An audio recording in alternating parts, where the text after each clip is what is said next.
আল্লাহ যে এক, আল্লাহকে এক মানবো, জানবো। কোন কোন ক্ষেত্রে আল্লাহকে এক জানবো? আল্লাহর কোনো শরীক নাই, আল্লাহ অদ্বিতীয়। কুল হু আল্লাহর সূরা থেকে আমরা আলোচনা করছিলাম।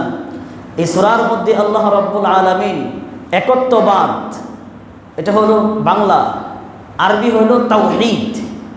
তাওহীদের বাংলা হলো একত্ববাদ। তাওহীদ শিক্ষা দিয়েছেন আল্লাহ রাব্বুল আলামিন সূরা ইখলাসের মধ্যে। তাওহীদ শিক্ষা দিয়েছেন। আমরা বলছিলাম যে সূরা ইখলাস অনেকেই পারে, মুখস্থ আছে, সবাই পারে, কিন্তু একত্ববাদ সবার জানা নাই। একত্ববাদ যদি সবার জানা থাকতো, তাহলে অনেকেই প্রশ্ন করে যে আপনারা যে তাওহীদি জনতা বলে চিল্লান দেন, তাওহীদি জনতার মানেটা কি? এই প্রশ্নটা করে মুসলমান যে নাকি কুল হু আল্লাহ বিশ্বাসী, কুল হু আল্লাহর সূরা নামাজে পড়ে, কুল হু আল্লাহর সূরা শুরু থেকে এই পর্যন্ত মুখস্থ করে আসছে, সেই প্রশ্ন করছে যে তাওহীদি জনতার মানেটা কি? তার মানে তার ভিতরে তাওহীদ আছে। তাওহীদ যদি তার ভিতরে থাকতো, তাহলে সে এই প্রশ্ন করতে পারে না তাওহীদি জনতা এর মানেটা কি। কুল হু আল্লাহর সূরা পারি, কিন্তু তাওহীদি জনতার অর্থ বুঝি না। তাওহীদ, আমি যে তাওহীদে বিশ্বাসী, আমি যে একত্ববাদে বিশ্বাসী, এটা আমার ভিতরে নেই। মুখে মুখে কুল হু আল্লাহু আহাদ, আল্লাহুস সামাদ, লাম ইয়ালিদ ওয়া লাম ইউলাদ ওয়া লাম ইয়াকুল লাহু কুফুয়ান আহাদ, এটা সবাই জানে। যিনি প্রশ্ন করছেন তারও মুখস্থ, কিন্তু উনি জানে না যে তাওহীদ, কুল হু আল্লাহর সূরা পড়ে আমি তাওহীদে বিশ্বাসী হয়েছি, একত্ববাদে বিশ্বাসী হয়েছি। এর মানে কুল হু আল্লাহর সূরায় আল্লাহ রাব্বুল আলামিন শিক্ষা দিলেন কুল হু আল্লাহু আহাদ, আল্লাহ এক। কোন কোন ক্ষেত্রে এক? ফি জাতিহি এক, ফি সিফাতিহি এক, ফি কুদরতিহি এক, ফি ইবাদাতিহি এক।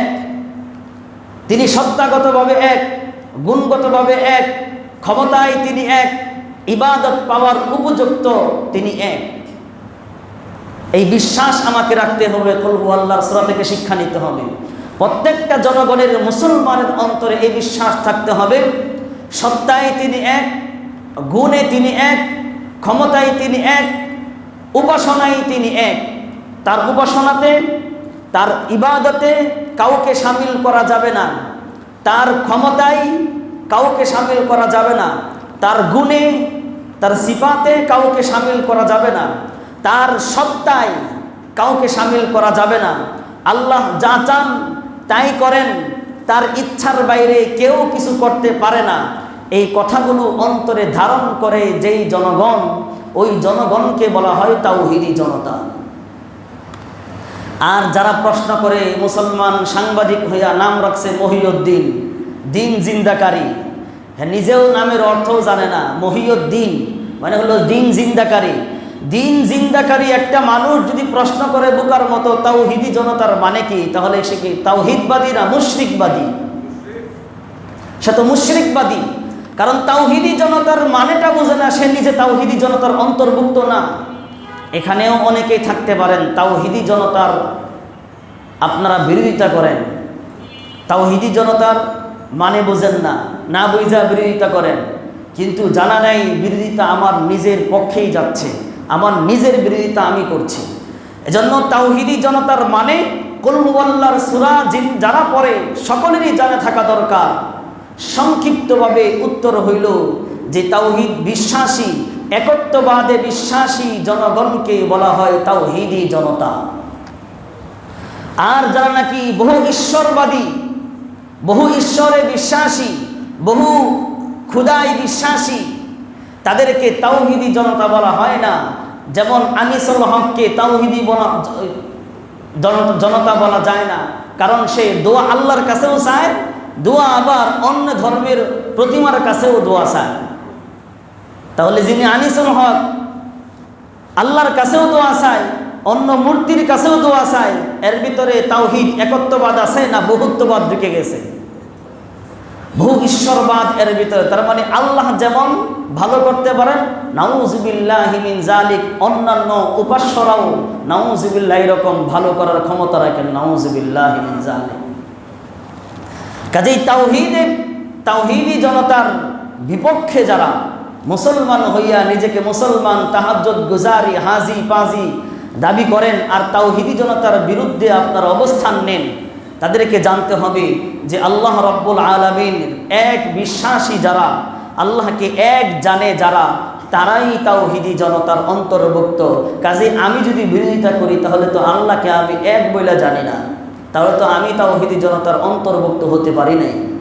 কাজেই আল্লাহ রাব্বুল আলামিন আমাদের সকলকেই তাওহীদি জনতার মধ্যে শামিল হয়ে পৃথিবীতে একত্ববাদের আলোচনা করবার, একত্ববাদের ঘোষণা করবার, একত্ববাদের আওয়াজ পৃথিবীর কোনায় কোনায় ছড়িয়ে দেওয়ার তৌফিক দান করেন, আমিন।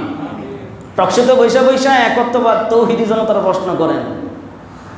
নাম রাখছে মহিউদ্দিন, আবার এক সাহাবীর নামে নাম, আরেকটা হইল মাহবুব নাম। আমাদের সাইদি শাহ হুজুর বলছিলেন নাম রাখছে বরকতে খোদা নাকি, কিন্তু উনি বলছিলেন যেটা আসলে একটা গজবে খোদা, কুদরতে খোদা, ডক্টর কুদরতে খোদা। হ্যাঁ, সাইদি সাহেব দুঃখ করে বলছিলেন নাম রাখছে কুদরতে খোদা, মানে আল্লাহর কুদরত,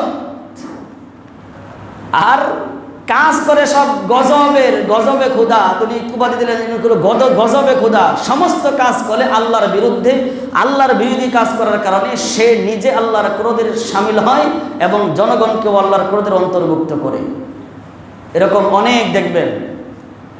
নাম রাখছে গিয়াসউদ্দিন, একটা মনে করেন, আপনাদের কারো নাম হইলে আবার মনে করেন না যে আমার বিরুদ্ধে বলছে। গিয়াসউদ্দিন মানে কি? দ্বীনের সহযোগিতাকারী, দ্বীনের সহযোগী, কিন্তু যা করে নিজেও তো তাহাজ্জুদ পড়ে, কিন্তু যা করে দলের জন্যে সব ইসলামের বিরোধিতা করে। আছে না নাই? আছে। এরকম যেমন নাম রাখছে মনে করেন মুস্তাফা ফারুকী, মুস্তাফা সারওয়ার ফারুকী, নাম রাখছে আমার নবীর নাম মুস্তাফা সাল্লাল্লাহু আলাইহি ওয়াসাল্লাম একটা, আর আবু বকর ওমর রাদিয়াল্লাহু তাআলা আনহুর নাম হলো ফারুক। এর মানে কি?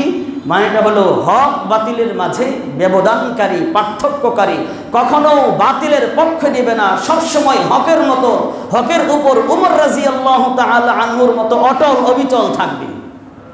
কিন্তু ফারুকী দেখেন নিজের বউরে দিয়ে দেহ ব্যবসা করে চালায়। এর বানাইছে আবার আমাদের দেশের উপদেষ্টা।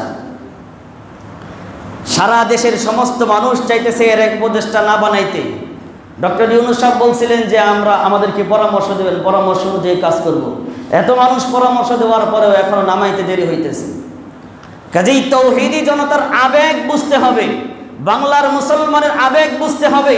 আল্লাহ রাব্বুল আলামিন যে স্বাধীনতা দিয়েছেন, এই স্বাধীনতা আবার যদি কেউ খর্ব করে, এই স্বাধীনতা কেউ যদি আবার নষ্ট করতে চায়, তাহলে আল্লাহ রাব্বুল আলামিন বিশ্বসেরা জালেমকে যেমন দূর করেছেন, আবার কোন নব্য জালেম যদি আবার সিংহাসনে বসে, ওই নব্য জালেমকে দূর করতে আল্লাহর সেকেন্ড লাগবে না। ঠিক কিনা বলেন? নব্য জালেমের আবির্ভাব বাংলার তাওহীদি জনতা মানতে পারে না, বাংলার ইসলাম প্রিয় জনতা মানতে পারে না। আপনি এই কথা ভাববেন না যে আমরা 16-17 বছরে তাওহীদি জনতা কমায়া ফেলাইছি। কমানোর চেষ্টা করেছেন। ইউরিদুনা লিইউতফিউ নূরাল্লাহি বিআফওয়াহিহিম ওয়াল্লাহু মুতিম্মু নূরিহি ওয়ালাউ কারিহাল কাফিরুন। আগুনে ফু দিলে আগুন নিবানোর চেষ্টা করলে, যদি আপনি আগুনে ফু দিতে চান, আগুনের তেজ আরো বেশি যেমনি বেড়ে যায়, ঈমানের আগুন যদি আপনি নিভাইতে চান, ঈমান মুসলমানের অন্তর থেকে কমে না, বাড়ে, সব সময় বাড়তেই থাকে। যত ধাক্কা দিবেন, যতই মার দিবেন, যতই রক্ত আপনি প্রবাহিত করবেন, যতই জান জুলুম দিবেন, ঈমানই মানুষের, ঈমানদারদের ঈমান আরো তত বেশি বাড়ে। কাজেই 16-17 বছরে ইসলাম যত ধাক্কা খেয়েছে, ইসলাম যত রক্ত ঝরিয়েছে, ইসলামী মানুষ যত জেল খেটেছে, ঈমান মানুষের ভিতরে কমে নাই। ঈমান জনগণের ভিতরে, যুবকদের ভিতরে আরো ঈমান শক্ত করে শক্ততার সাথে শিকড় পেতে রেখেছে, এবং তাদের ঈমান এখন তাদের অন্তর ঈমানের বিশ্বাসী, এখন তাদের অন্তর তাওহীদে বিশ্বাসী। এই তাওহীদ সরাবার মতো শক্তি আর কারোর নাই, কেউ রাখে না। যেমন রাসূলুল্লাহ সাল্লাল্লাহু আলাইহি ওয়াসাল্লামকে মক্কার কাফেররা বলছিল মুহাম্মাদের কথা শুইল না, একটা পাগল আসছে। তো হজ যাত্রীরা সবাই সারা বিশ্ব থেকে মানুষ যাইতো, এই ঘোষণা হইতো কাফেরদের পক্ষ থেকে, এখানে একটা পাগলের আবির্ভাব হয়েছে, নাউজুবিল্লাহ, তার কাছে তোমরা যেও না। এই তাদের অপকৌশল আল্লাহ রাব্বুল আলামিন ইসলামের কৌশলে কাজে লাগায়া দিলেন। যেই বলছে যাও না, সবার অন্তরের মধ্যে আল্লাহ উতলাইয়া দিলেন যে এই পাগলকে না দেখলে ভালোই লাগে না। যারাই দেখতে গেছে সাথে সাথে কালিমা পড়ে মুসলমান হয়ে গেছে। সুবহানাল্লাহ। ঠিক তদ্রূপ 16-17 বছরে চেয়েছে ইসলামকে ধ্বংস করতে। যখনই ধ্বংস করতে চেয়েছে, যুবকরা রিসার্চ করে, যুবকরা যখন দেখলো না ইসলামী সত্যের কালিমা, যুবক সহ অনেক হিন্দু বৌদ্ধ মুসলিম, হিন্দু বৌদ্ধ খ্রিস্টান সহ অনেক মানুষ এই 16-17 ইসলামে দাখিল হয়েছে। ঠিক কিনা বলেন? আল্লাহ রাব্বুল আলামিন যাদের অন্তরে তাওহীদে বিশ্বাসী, যাদের অন্তরে নাই, যাদের অন্তরে আছে দলে বিশ্বাসী, আল্লাহ রাব্বুল আলামিন এদের চেতনার মধ্যে তাওহীদ ঢুকায়া দেন। দলকানা দল ভক্তগিরি আল্লাহ রাব্বুল আলামিন দূর করে দেন। আমিন। তাহলে এতক্ষণে আপনাদেরকে বোঝানোর চেষ্টা করলাম, যারা বলে দিন জিন্দাকারী, যারা বলে যে তাওহীদি জনতার মানে, আপনারা যে তাওহীদি জনতা বলে চিল্লান, আপনাদের তাওহীদি জনতার মানেটা কি? ওই প্রশ্নের উত্তরের আগে বলতে হবে, সাংবাদিক তুই বেটা আগে তাওহীদি জনতার অন্তর্ভুক্ত হইয়ালো, না হয় নাম চেঞ্জ কর। কি বলেন? ঠিক কিনা বলেন? নাম চেঞ্জ কর। ইসলামী নাম তোর কাছে মানায় না, কারণ পারিবারিক শিক্ষা তুই পাসনি। আল্লাহ রাব্বুল আলামিন আমাদের সকলকে বুঝবার, তাওহীদি জনতার অন্তর্ভুক্ত হয়ে থাকার তৌফিক দান করেন। আমিন।